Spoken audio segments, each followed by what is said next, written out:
Hello everybody, welcome to my little review of the game Kona. Um, Sadly, Kona didn't actually live up to what had great potential when I first read about the game online. I really liked the idea of a kind of detective novel set up in a weather-beaten, isolated North Quebec town where I got to play a private investigator.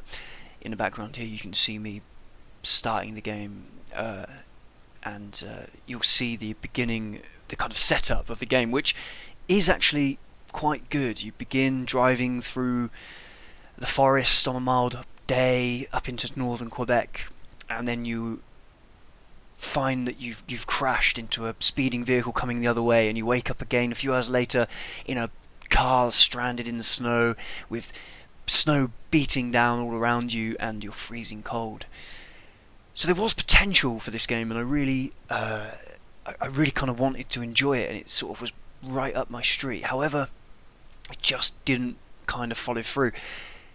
One of the very first challenges in the game is the cold, and you kind of think, right, okay, I need to get warm, and this is going to be a challenge throughout the game. I'm going to be kept kind of on edge. I'm going to be kept looking for heat sources, but actually heat sources are plentiful throughout the game, and you basically don't need to worry about the heat. It just becomes a mild annoyance when you start to get cold and you can't really move and everything becomes a bit slow and blurry, and it doesn't kind of achieve what it sets out to do. It's a kind of strange game mechanic where to keep warm is very, very easy, so it just discourages you from exploring, really, rather than doing anything else. It's not actually an exciting part of the game. That's the same with a lot of the other game mechanics, unfortunately. There's weapons in the game. You can get melee weapons, you can get guns.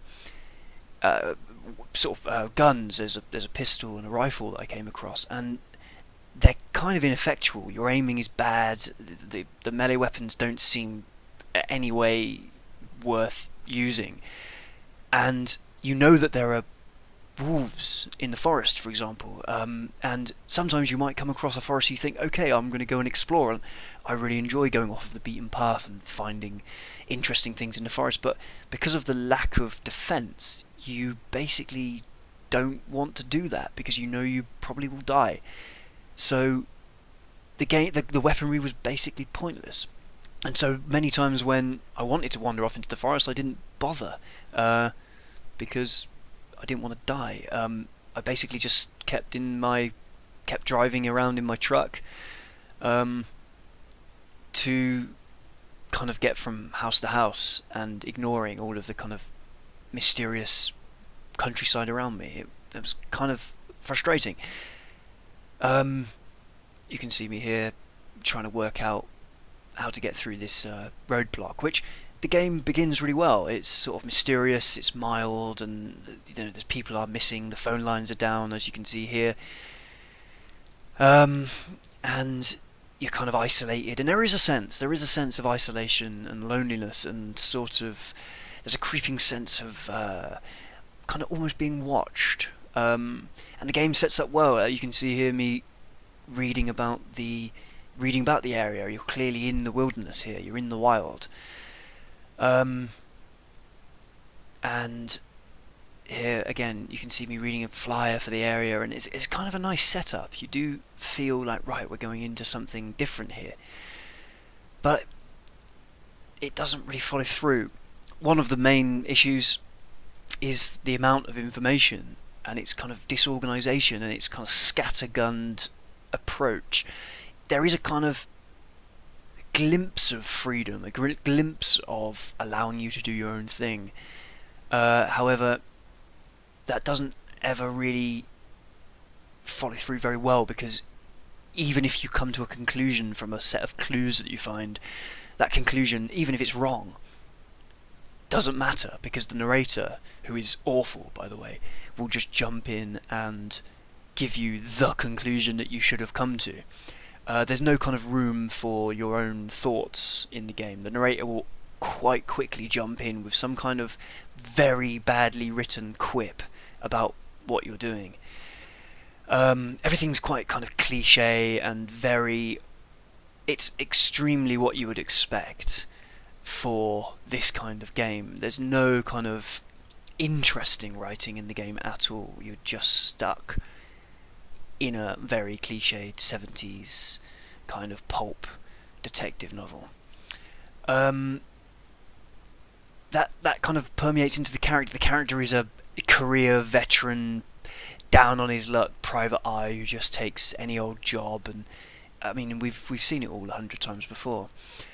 Um, then there's a potential in the kind of setting as well. The setting's interesting, as you can see here. You have these totems that kind of give you an idea that there's something kind of spiritual going on, and there's a kind of conflict between the native people and the people of Quebec, the kind of French, the sort of French people of Quebec, and then the kind of American English of that have moved into the area. But that conflict is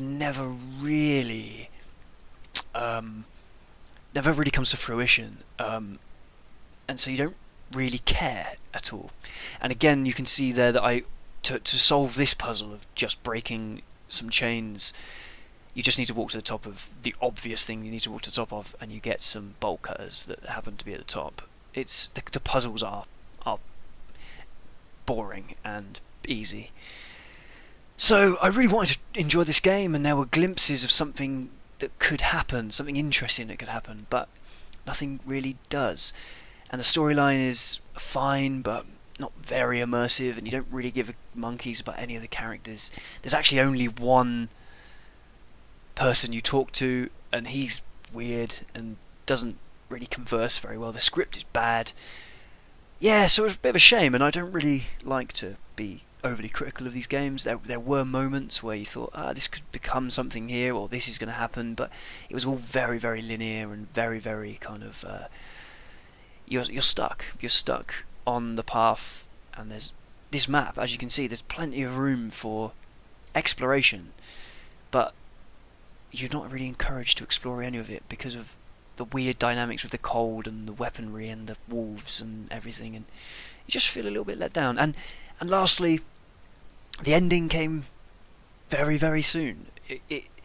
You explore about a half of the map, and you feel like there's more to come, some kind of big clues, but actually no.